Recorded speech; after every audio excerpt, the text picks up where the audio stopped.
இந்திய ஜனநாயக கட்சியின் மாநில மாநாடு மார்ச் 2 திருச்சி சிறுகனூரில் அணிதிரண்டு வாருங்கள்.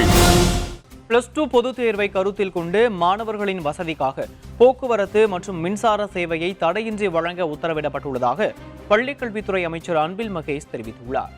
சென்னை அண்ணா நூற்றாண்டு நூலகத்தில் செய்தியாளர்களை சந்தித்த அவர் போராட்டத்தில் ஈடுபட்டுள்ள ஆசிரியர்களிடம் கருத்து கேட்க 3 பேர் கொண்ட குழுவை அமைத்துள்ளதாக கூறினார். எனவே போராட்டத்தை கைவிட்டு பணிக்கு திரும்ப வேண்டுமென ஆசிரியர்களை கேட்டுக்கொண்டார்.